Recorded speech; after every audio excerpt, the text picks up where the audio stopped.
Hi everyone, I'm Julia LeFevre, and around here we chat about rewiring your brain to lead with clarity, confidence, and impact. Tired of all the old leadership advice? You're in the right place, so let's get started. Well, hi everyone, welcome to Wired to Lead. My name is Julia LeFevre, and around here we chat a lot about leading with clarity, making neuroscience practical, celebrating whole person transformation, and revealing the secrets to resilient leadership. So, if you are ready to rethink leadership from the inside out, you will love this episode. Please welcome the strategic, results driven Mike Fidgeon. Mike, welcome to Wired to Lead.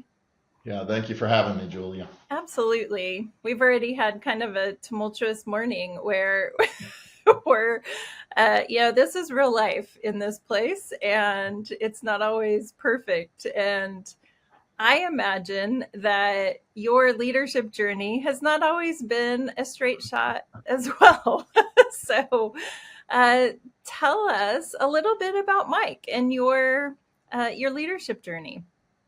Yeah, again, thanks for having me on your podcast. And leadership is certainly something that I aim to do well, but it's a lifelong pursuit. It's not something that I feel like I have ever arrived at any level that is satisfying to me and perhaps to those that I lead. But in a nutshell, my journey in the professional space of behavioral health care started with parents that were career parole probation officers who instilled in their children. I had three siblings. The importance of getting outside of your own troubles and challenges and seeking people out that were experiencing more difficulties and finding ways to help them.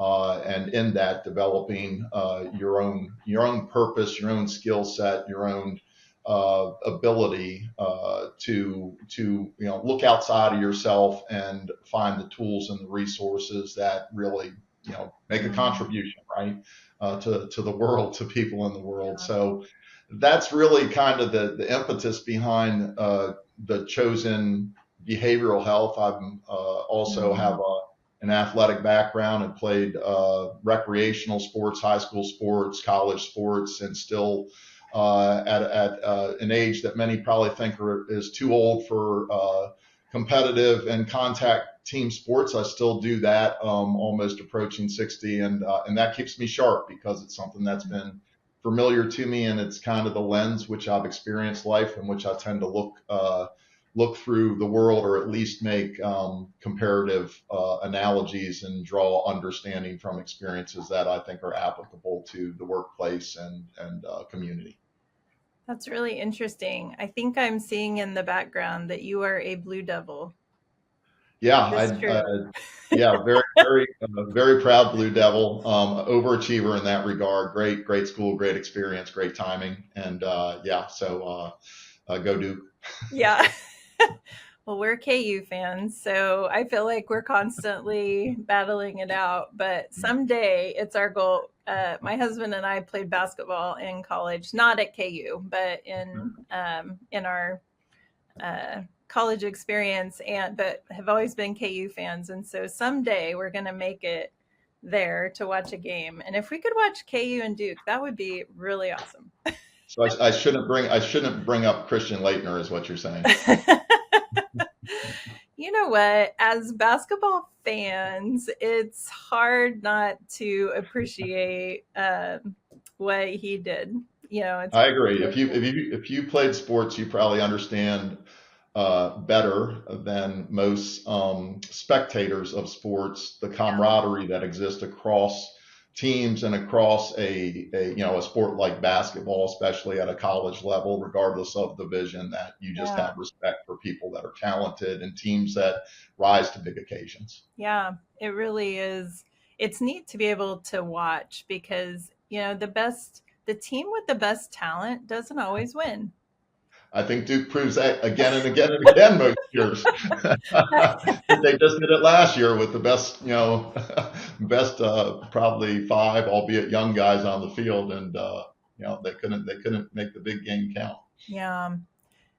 So, what was your college experience like, and how did that the experience in playing sports? How did that impact what you learned about leading, and maybe what you learned it shouldn't be? I don't know. Yeah, I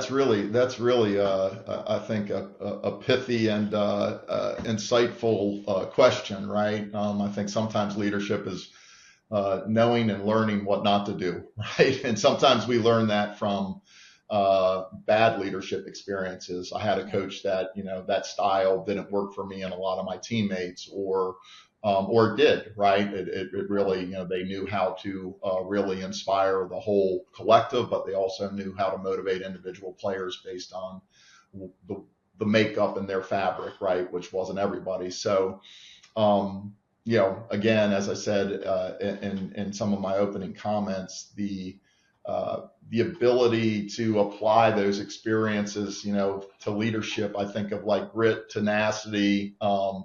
I had a coaches that used to say, practice doesn't make perfect, perfect practice makes perfect. What's your discipline? How do you prepare for things? I love the adage, how you do anything is how you do everything.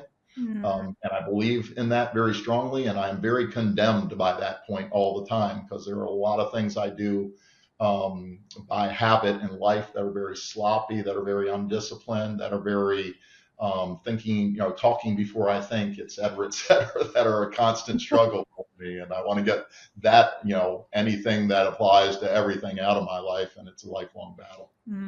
It is. I'm glad you said that, because a lot of times I think people look at leadership and think you learn it and then you arrive and then the learning is done. And the reality is that that is just not the case.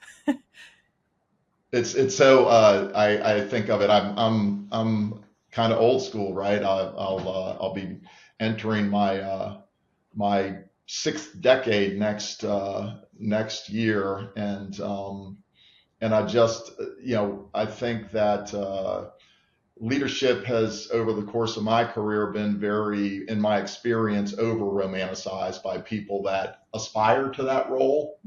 Often, I think people that are in leadership roles go, you don't want my job. If you knew what my job was like, what you think it's like and what's going on in my job are two different things. But Yeah.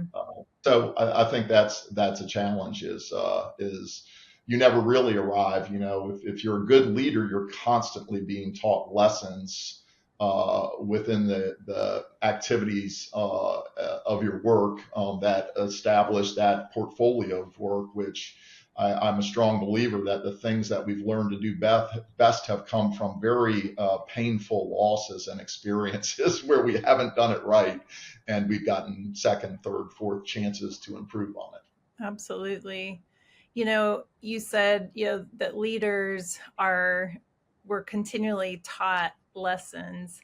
And something that just came up for me was this idea that, lessons are being taught to everyone, but not everyone is receiving it and being open to the lesson that's there. And so I'm just curious, what has wired you? What has helped you to be open to learning those lessons? Yeah, again, maybe because you put Duke on my mind, and I'm gonna sound like I'm a more dyed in the wool Blue Devil than probably I live my life, but I'm a big fan of Coach K, and I think a lot of the ways that he has coached and written books about leadership, etc. There are a lot of things that I take on there, and I also I believe very strongly in redemption, and redemption comes from, as I was saying a moment ago, missed opportunity, right, or something tried and not accomplished, right. Thomas Edison, I didn't make 120 mistakes until I got it right. I learned 120 ways not to make a light bulb, Mm-hmm. right? So Right. Michael Jordan, right? There's so many people that are at the top of their profession and their career that understand that tenacity, that, when you think all is lost is often when you hang in there, and the opportunity that presents itself for you to bring it together in winning fashion. And people believe that, you planned some of those things all along. You prepared yourself, and part of that preparation was not giving up, and was focus, and was waiting for the opportunity that you'd prepared for. So, we don't control the circumstances around us all the time. We do control how we react to it. And I think that's a big part of leadership, getting back up when you get knocked down. Yeah. One of the things that neuroscience is telling us about our brains is that we are able to do the things that we are able to do based on past experiences that we've had that have told us this is going to be okay. Yeah. And it's interesting that for some people, they make a mistake, and the experience that they've had then was such relational rejection, or there was such a negative response that it paralyzes them, and they decide, I'm never taking a risk again. I'm never going to let myself make a mistake again. And so it actually starts sabotaging their ability to learn and grow. And I'm just curious if you had a time where you made a mistake and there was somebody who said, it's all right, Mike, like, we're all going to do this, and helped you to have an experience to prove to you it's not the end of the world. Yeah. Great question. And then two words were going through my head as you were talking: trauma and resiliency, right? That, we all experience hardships, and some of those for people, it can be very traumatic, even if it's not a physical trauma. It can be mental, it can be emotional, it can be up in their head. And I think people that rise to leadership and are successful, develop resiliency to that. Yeah. The example I would give, and I'm, going back to grab this one, I probably could find some more contemporary ones, but this one always comes to the top of mind.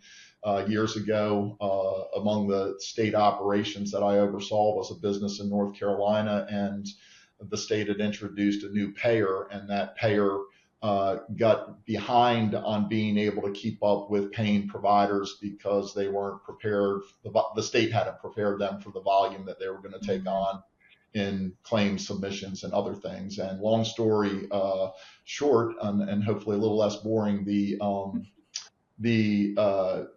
payer owed our business $4 million, and we had a remedy with the state and the payer to fix it, and they didn't fix it, and we had to file suit against the state and the payer, and it was a long, protracted process, and involved, attorneying up on both sides, et cetera. And I remember going to our CEO of our parent company, who was in Tucson, and his name was Fletcher, and saying, Fletcher, this is on me, this is on my watch.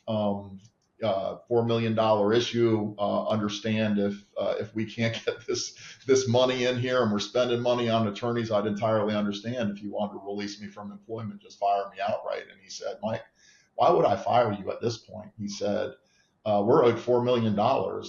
You need to go get that money.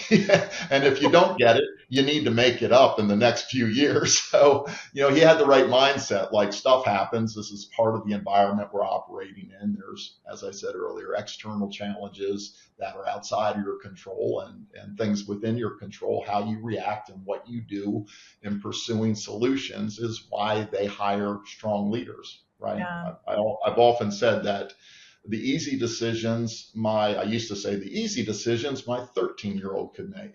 My 13-year-old's now 27 years old, but we're hired for higher level critical thinking and problem resolution. And I would say that you're hired even for your ability to face reality up front, and to just say, hey, this is happening. I'm not going to hide it. I'm not going to excuse it. It just is. And I would imagine that gives people a sense of calm or confidence in you, because you're not overwhelmed by something that's not chosen, something that you didn't want or plan for.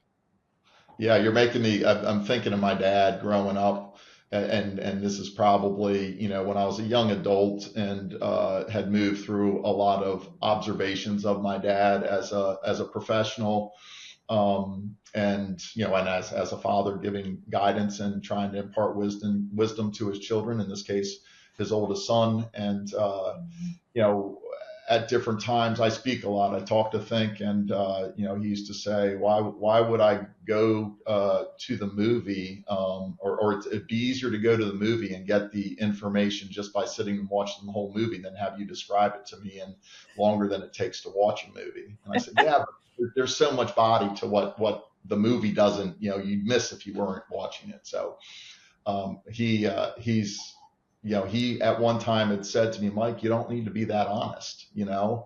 And that always struck me as interesting. Like, really? You can be too honest?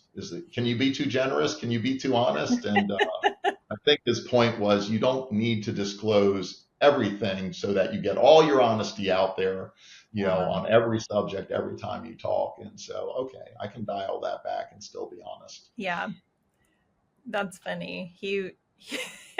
I'm Yeah. guessing he was not as much of an external processor, maybe. No, he was a shut up, give me the pen, I'll write it, I'll write it for you, because talking to you about what you want me to help you write is very difficult to painful experience for him.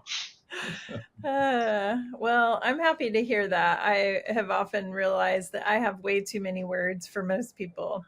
That's why I like to talk to people on a podcast. So all of your words are welcome here. My wife sent me to work today with a note attached to my lunch because I made my lunch. She didn't. A note attached to my lunch because she overheard a late night conversation with one of our leaders. And the first point was practice bluff, bottom line up front. Here are techniques for, being more succinct, et cetera, et cetera. I was like, okay, I know we've been married 30 years and you've been telling me this for 35, I'm pretty sure. Yeah. Yeah. Hey, some of us, we don't know what the bottom line is until we get all the words out first, and That's then we right. can come back and then we can give it to you. But That's it right. takes a process. People got to understand that's how networkers process, right? We got to talk to think. Uh-huh. It's true. Well, I even wonder, I see and hear a lot of reasons where you were put in positions to fail, and yet it doesn't pull people's relational connection from you away. Even this whole idea of use fewer words, do this. And yet it's almost become a connector. And what we've realized about brain science and about people and about leadership is that our number one goal in as humans is to be connected, to not be rejected, to have a place to belong. And so a lot of times it's not so much an experience of making a mistake that shuts us down, but it's it's what happens after we make a mistake. Do people move away from us? Mhm. And the example that you had with your boss Fletcher, I think that's what you said his name was, he just was like, yeah, that's not, we're not going to worry about that. He didn't move away from you relationally. He actually leaned in and said, go get this done. And man, that's a powerful wiring experience that settles in. And it's like, well, if he has confidence in me, I guess I should go get it done. And Yeah. there's almost this sense of being able to borrow confidence, maybe in a time where you weren't sure you could get it done. Yeah, that's a great point. As I'm listening, I'm thinking about that self-talk, right? The stories we tell ourselves in our heads when something like the example I gave with Fletcher is going on, as well as what is being said, right? What are they saying to you? How you captured just in the story, he leaned in, he didn't reject.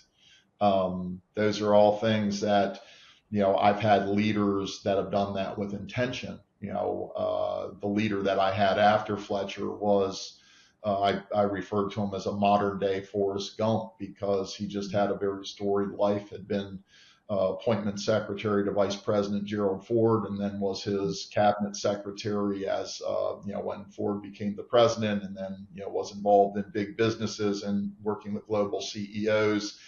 And he just was a very intentional person who had a plan for everything that he did, but he understood how to be present with people, and how to listen, and how to support and encourage, as well as to hold people accountable.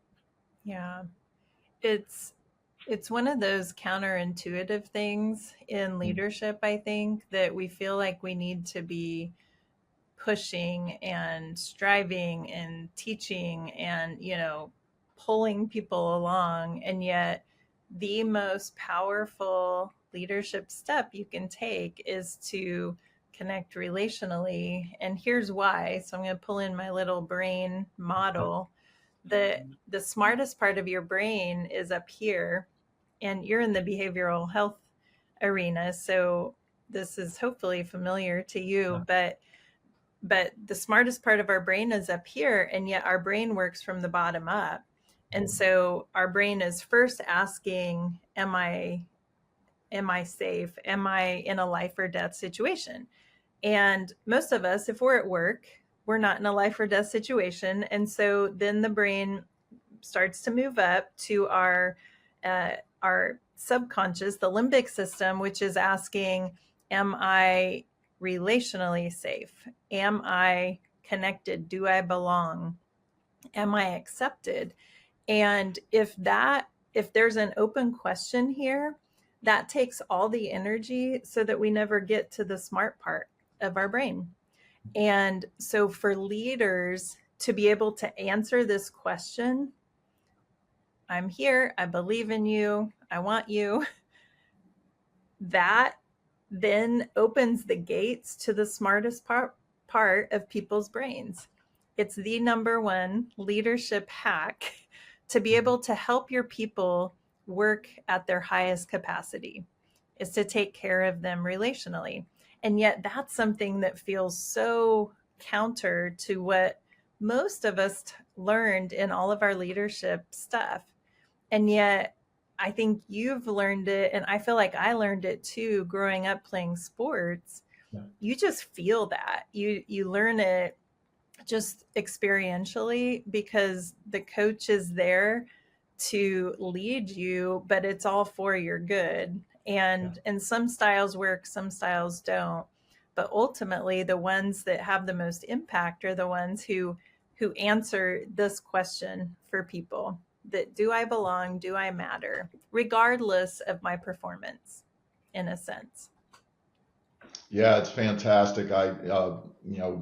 Long ago, far away, when I was a student at Duke, I was pre-med, so I ended up with a Bachelor of Science in Psychology, and my focus was the biological basis of behavior. So it's been a long time. Skinner boxes and all of that we used to, be into when I was 18 to 22, and did a little bit of neuroscience work over the years, but what you just held up to me without the colors and the explanation and the parts you're pointing to is just a big gray matter blob to me. I was going to be an orthopedic surgeon, so it's like I can, the knee joint makes sense. There are parts, I understand the mechanics of it, being able, who figured out what you're telling people. But the behavioral side of it makes absolute sense to me, in that, emotional, physical, spiritual coming together component where I can't always explain it, but I feel it. Like you said about sports, a lot of people, when asked how do you do that, they did you plan to make that move, before you went into? And it was, no, I don't plan ahead of time. I react to the pressure I feel by the defender. Right. And if they're coming hard, cutting off my right hand because they know I'm right-handed and they want to force me into my left hand, then I actually react to that and give into it, so they overcompensate. And then I have this move that brings it back to my strong hand. And if I can get a half a second, a fraction of a second or a step on them, I'll be able to do something with it. Yeah. And that's come through hours and hours and hours of preparation ahead of time, putting yourself in situations that challenged you to be able to kind of train your brain and your body to respond instead of having to decide. Because we Yeah, usually yeah. don't have time to decide in high pressure situations. Well, it's interesting, right? I'm thinking about basketball, and I love basketball. I was never a good enough basketball player to go beyond rec ball with it, but I think it encompasses so many different skill sets of so many different sports. And what you were just saying, I'm thinking, yeah, there's a difference between practicing, as a five-person team or as an individual to get ready for defensive pressure in open play compared to practicing foul shots, right? But there's pressures in both, right? One is Mhm. a pressure of being independently alone in front of a huge group to see whether or not you if you can do this in a gym, 100 times a day and hit 97 of them. Can you do it in a game? It's Maybe different. not. Yeah. And whereas the other pieces of it, I can't predict what the defense is going to bring. I'm going to only be able to react to it. That's not the case when you're shooting a foul shot. So you get these Yeah. different things that are interesting and show up in business too, right? Show up in leadership when somebody's, loses it in a meeting.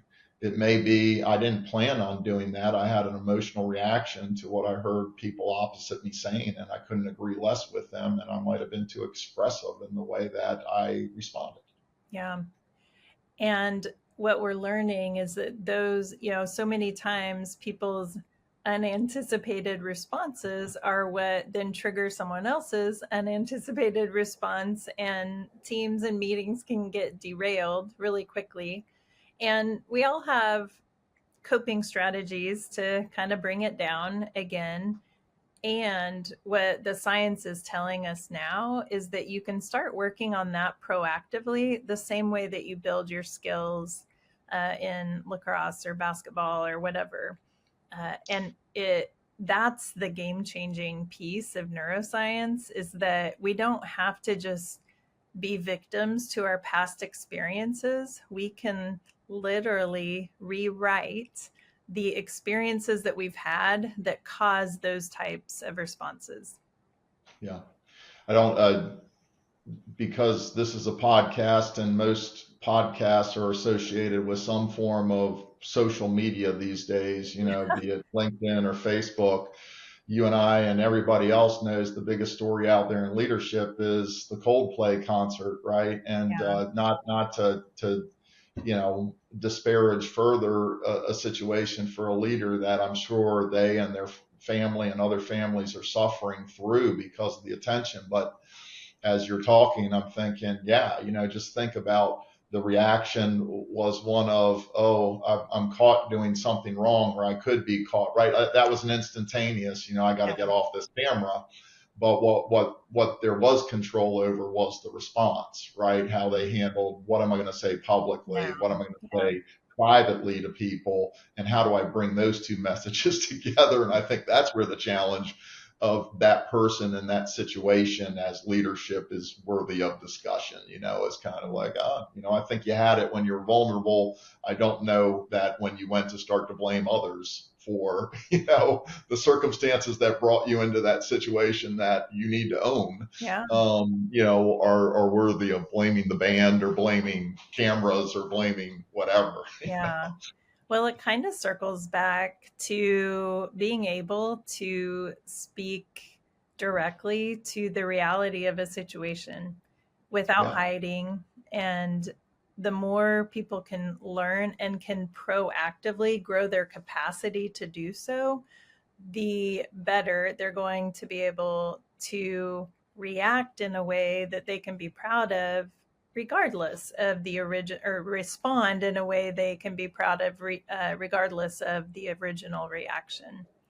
Yeah. I think most people want to be forgiving, right? Yeah. And I think that and gracious, and I think it's when we feel like, but that comes with people owning, right? Owning their part in something. Yeah. And I think really really strong leaders grasp vulnerability, Yeah. right? They're able to say, I made a significant, I can think of a lot of situations where people are crashing and burning, like this situation that I just mentioned Yeah. appears to be headed, right?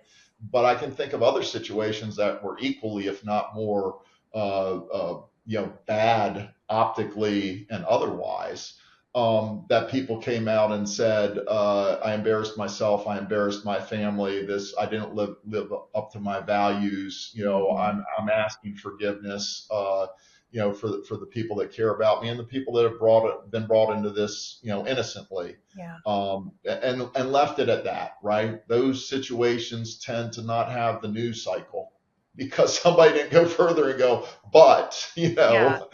here's where I was harmed, and here's why I'm going to file a lawsuit for what I did. Yeah.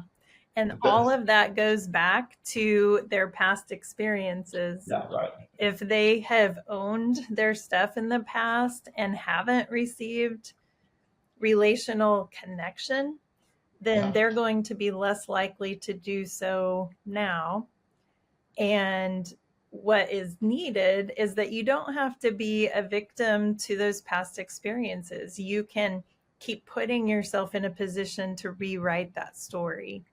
And it's hard. And that's why so many people struggle with true transformation and change in their reactions, because they have to keep taking that risk to try and rewrite the story.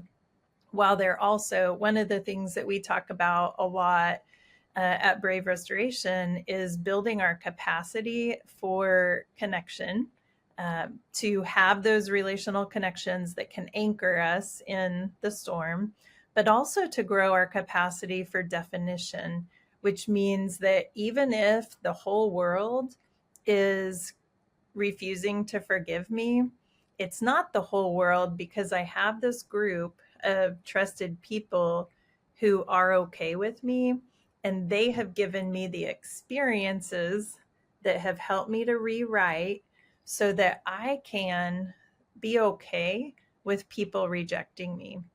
Because the yeah, reality is that no leader is ever going to be able to please everyone.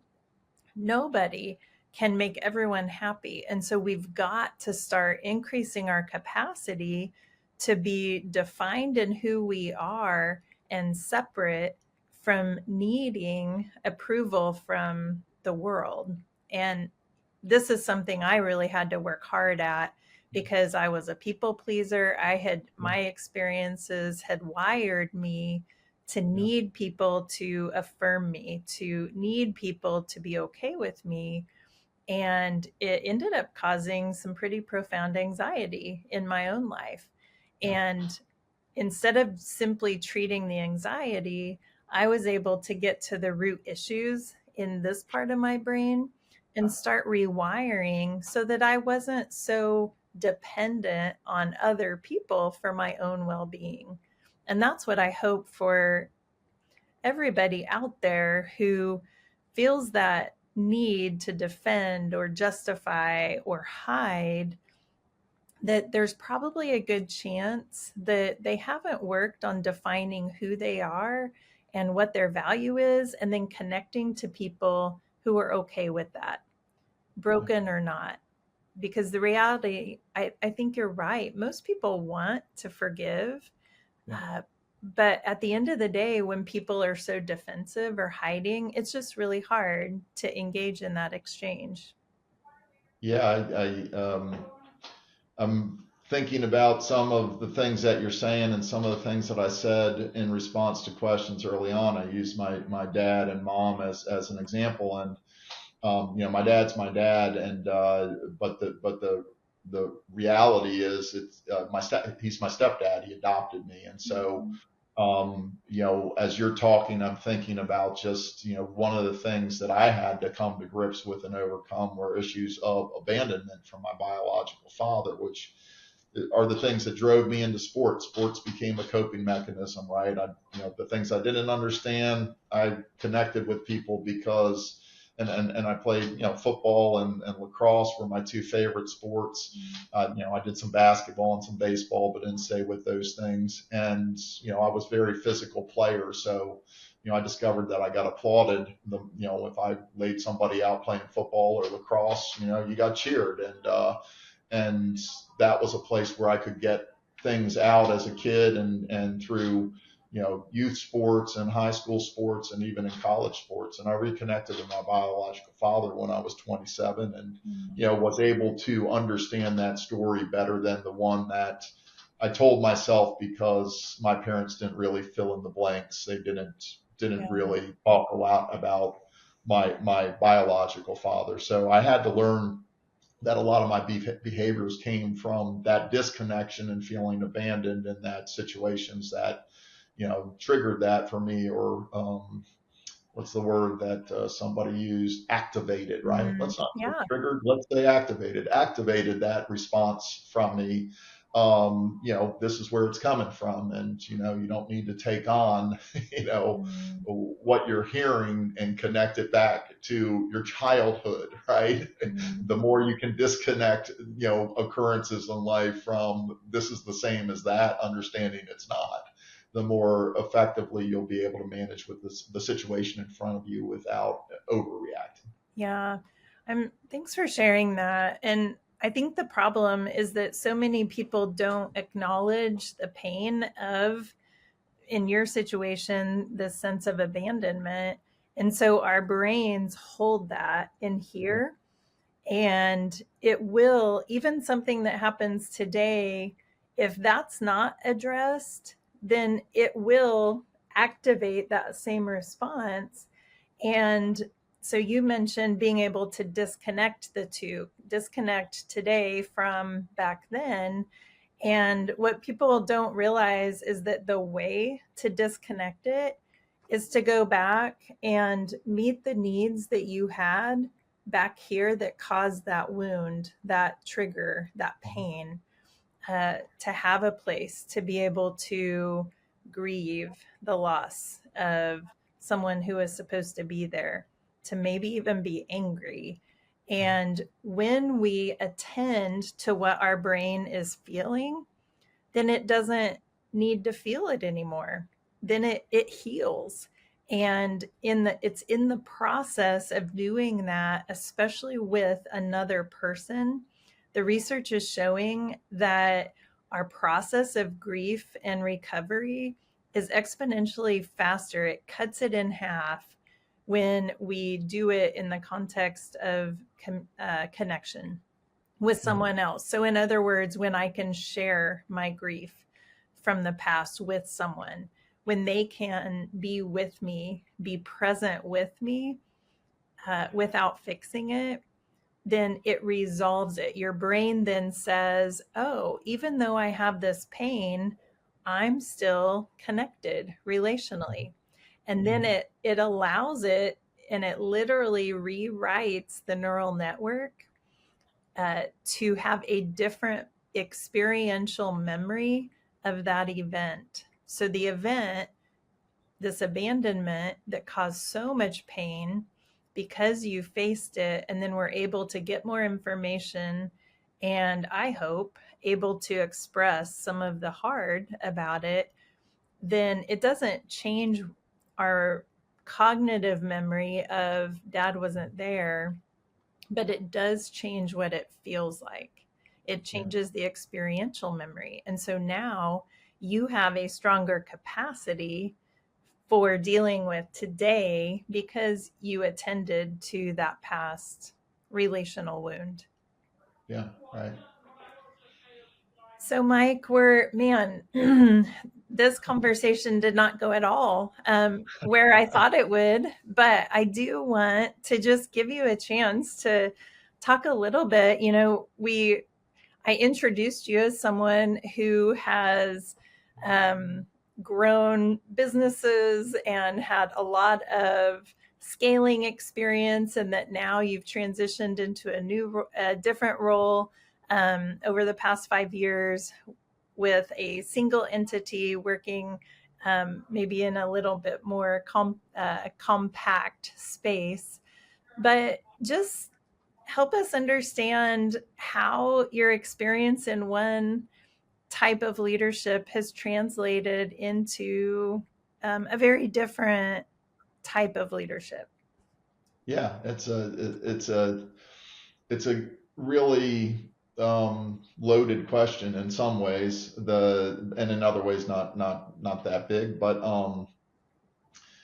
so the business that I was with for 25 years scaled. I joined it back in 1997 when it was a couple businesses that had come together out in Tucson, Arizona, and a CEO that had a vision for creating a national network of home and community-based mental health providers that could help to step people out of institutional care back into their communities or divert them from that care. So we did a lot of work with juvenile corrections, foster care work, family systems work, work with incarcerated adults, bringing them back into the communities. Did foster care services. We started to get even more specialized with focuses on autism and other things as those populations became reimbursed under Medicaid. We were more of a safety net provider, working with people that were on government assistance in the model. And the CEO of that company found the right people that aligned with his mission, vision, and values for the company. And he ran a very decentralized business approach, which grew the company by acquisition about 70%, organically through same store growth or RFPs 30%. And I was a part of a company that he acquired to plant the flag on the East Coast. And he put together a team, included me and a person who was my boss, a CEO who came out from Tucson, Arizona for about 6, 7, 8 years. And we built a team that grew the business from Florida to Maine and all the way out to Chicago and Nebraska and Texas. And we ran all that out of Fredericksburg, Virginia. And then I got a lot of battlefield promotions, right? I ran the state of Virginia, ran the Mid-Atlantic. Anytime we acquired something or grew, I had the opportunity to, say, here I am, send me. I haven't done it before, but I'm willing. Yeah. And, people had confidence. They said, it's the same thing that you're doing. It's just, at a larger volume in terms of revenue, number of employees, clients being served, but the processes are the same. And if you are creating scalable processes. So that was a journey I took, and ultimately ended up in the COO and CEO role of that founding business, which 23 years later was a single vertical in a 4 vertical publicly traded company. Wow. And then as the CEO, I was asked to lead the sale of that business back in 2015, and we went through a competitive bid process and sold that. And Molina Healthcare, a Fortune 500 company based in Long Beach, bought that. And then I moved into that business, brought our leadership team and our people over, and then Molina encountered headwinds and cleaned out their C-suite of all the people that had the vision and the intention for buying us. And the new leadership decided just to focus on the health plan. We went back out for sale. And I came out of the business to pursue a management buyout of the business that I didn't want to lose, that I've been a part of for 25 years. Close letter of exclusivity, but we didn't close the deal. The private equity group that was with me at that time, didn't close the deal. And so I ended up out of that into some consulting work for a couple of years, long enough to know I wasn't a very good business of one consultant. I struggled with pricing myself and, and being on my own more than I had been accustomed to. And so when the opportunity in the middle of COVID came, my wife and I had recently become empty nesters and decided we'd pursue and look at this opportunity here in Dubuque, Iowa. And so now I'm a CEO of a company that's been in business since 1896, and helping them to go from being heavily facility-based, campus-based, residential across 10 counties to a behavioral health focused business that looks more in line with the businesses that I was a part of in the past that were very asset light. And so we're going through that transition, and it's been I've been able to leverage a lot of things from that, experience that started small scaled and then became very corporate at its end. And now I've got my sleeves rolled up, and I got dirt under my fingernails, and scars on my face from being in frontline battles, saying, I'll show you how to do it. Here we go. But so it's I've been here for 5 years in Dubuque, and um, uh, like most things in the industry that I'm in behavioral health care, especially in the privatized side or the outsourced, where the government entities at a municipal, a state, or a federal level aren't providing services, and they look to private sector, not for profit. In this case, it's very fragmented because of the way the system is funded, and especially when you get into people on government assistance, which is still this business, we're a safety net provider. So there's a lot of familiarity, and there's a lot of things that I wouldn't have built this business this way based on my 25 years of experience with the other one, but these are the cards that I have, and the job that I accepted. Yeah. So what would you say is your biggest challenge now as you look forward into the next however many years? So is that challenge for this business, challenge as a leader for me individually, or help me understand where to go with it? Yes. Yes. I'll answer both then. The business has challenges that it will get through, right? It's been around since 1896.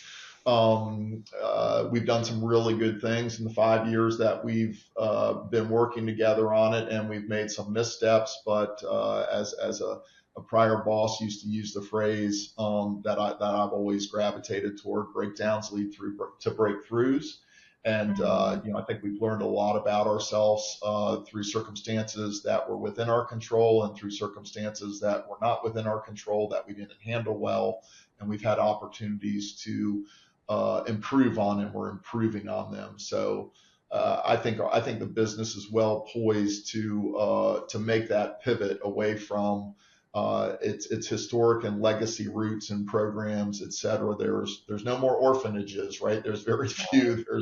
There's the residential services that existed when I arrived here in Iowa were things I hadn't seen in other states for 10 and 20 years, right? So it's just a matter of Iowa will catch up as they either through their leadership at the state level or under federal mandate from court settlements and other things, we'll have to build a system that looks more familiar to what I described as the business I was with before this.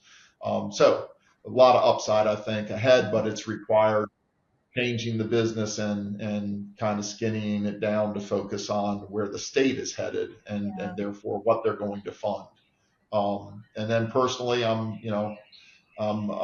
I said, I aged myself. I'll be 60 in the next calendar year, and will eventually look to get back to the East Coast where my 3 children and soon to be 2 grandchildren are, and find a way to take my experience to do something that doesn't need to be at a high corporate level or at the C level of an organization, and I just want to be a contributing team member, whatever that is, and find the right fit where I can go into more of a elder statesman era rather than warrior.